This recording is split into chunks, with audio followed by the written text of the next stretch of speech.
بسم الله الرحمن الرحيم. الحمد لله نحمده ونستعينه ونستغفره ونؤمن به ونتوكل عليه ونعوذ بالله من شرور أنفسنا ومن سيئات أعمالنا. من يهده الله فلا مضل له ومن يضلله فلا هادي له. ونشهد أن لا إله إلا الله وحده لا شريك له ونشهد أن محمدا عبده ورسوله. أما بعد،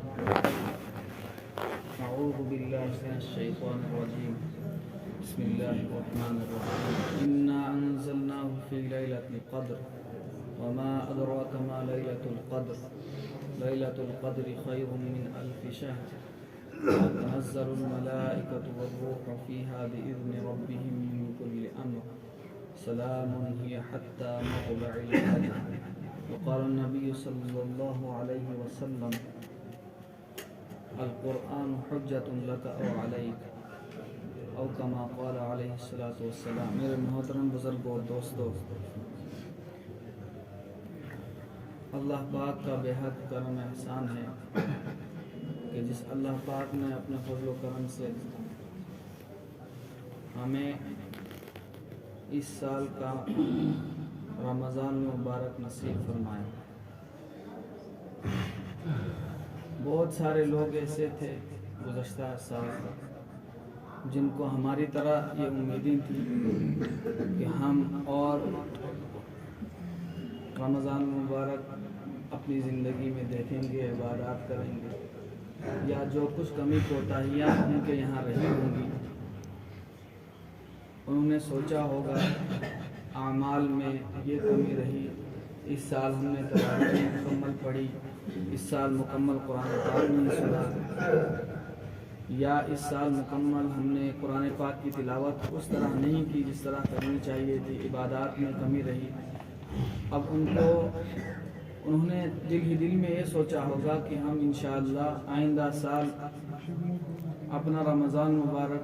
اچھے سے گزاریں گے، عبادات اور دیگر چیزیں. لیکن ان کی زندگی میں یہ رمضان مبارک نصیب نہیں تھا. اللہ کا بے پناہ فضل و احسان ہے کہ اللہ نے ہمیں مزید مہلت عطا فرمائی، ہمیں اپنی زندگی کے بارے میں غور و فکر کرنے کی اللہ پاک نے گویا کہ اور مہلت نصیب فرمائی. دراصل یہ اللہ تعالیٰ کی طرف سے ہمیں بخشنے کا، ہمیں گویا کہ نوازنے کا ایک اور موقع ہمیں مل گیا.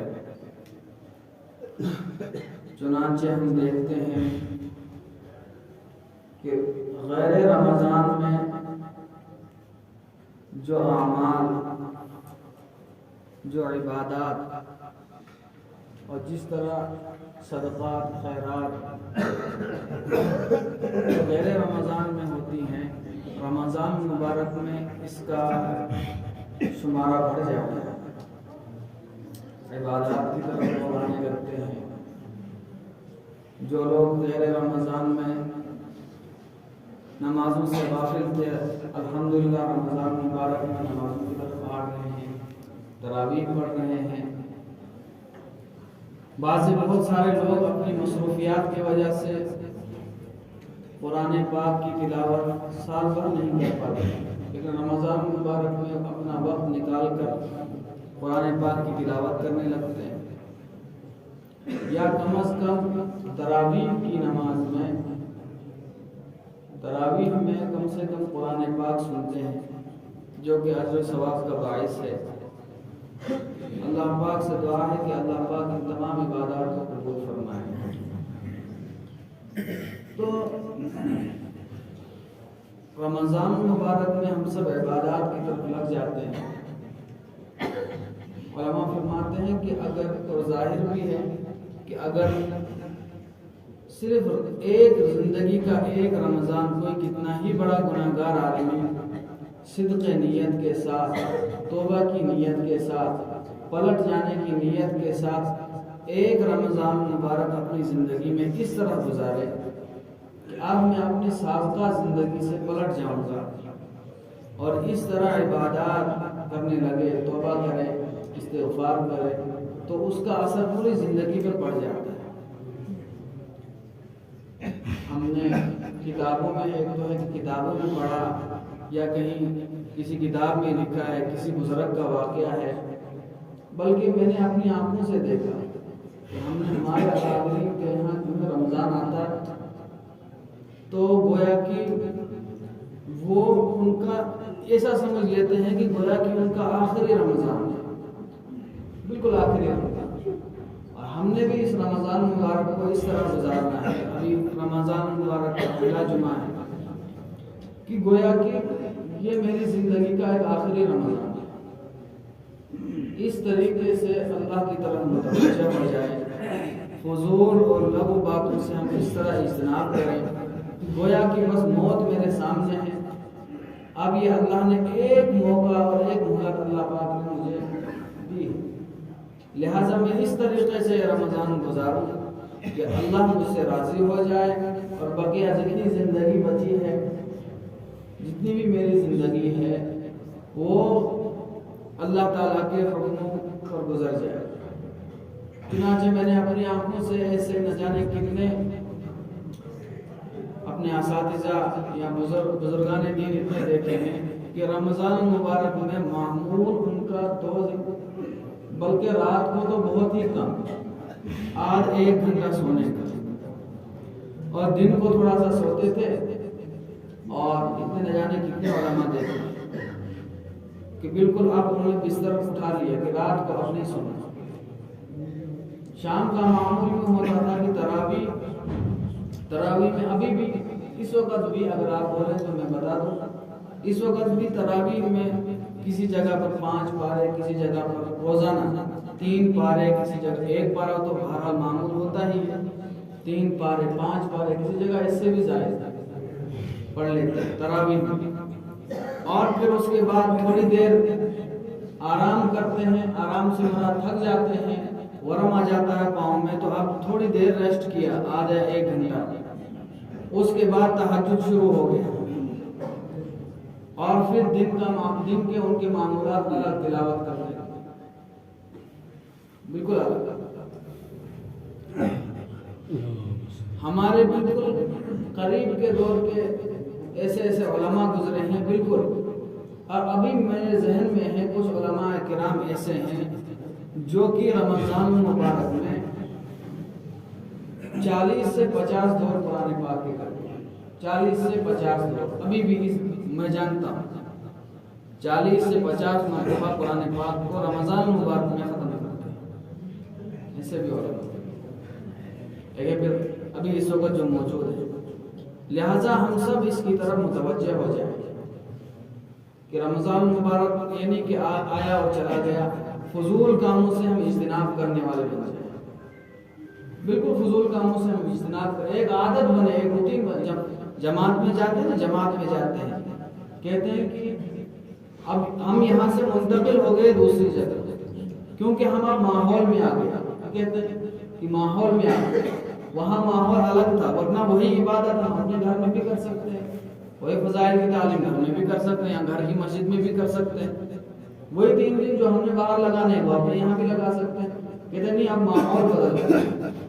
لہٰذا اب رمضان مبارک کا جو ماحول ہے اس کو ہم بدلیں، عبادات کی طرف اپنے آپ کو لگائیں، تاکہ اس کا اثر پوری ہماری زندگی پر پڑ جائے، ورنہ کتنے رمضان آئے اور کتنے گئے اور کتنے آئیں گے، ہماری زندگی ویسی کی ویسی ہے، بدلاؤ کچھ نہیں آتا، بدلاؤ کچھ نہیں آتا۔ لہٰذا ہم پورا سب سے پہلے کہ ہم قصد اور ارادہ کر رہے ہیں کہ ہم اللہ تعالیٰ کی طرف ہم اس رمضان مبارک میں آگے سبقت کرنے والے بن جائے، بڑھ جائے، نیکیوں میں سبقت کریں، عبادات میں سبقت کریں، ہر ایک چیز میں ہم آگے بڑھنے والے بن جائیں۔ حدیث پاک میں آیا ہے، جس کا مفہوم میں آپ کے سامنے عرض کر دیتا ہوں کہ بہت سے روزہ رکھنے والے ایسے ہیں جن کو سوائے فاقہ دینے کے کچھ بھی حاصل نہیں ہوا، چنانچہ ہم دیکھتے ہیں کہ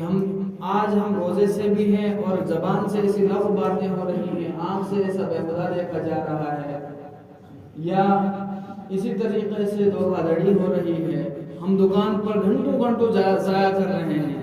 اور کسی کی غیبت چل رہی ہے، کسی پر بہتان مارا جا رہا ہے، بالکل جیسے غیر رمضان میں تھا ویسا ہے۔ چنانچہ حدیث پاک میں آیا ہے کہ ایسے شخص کو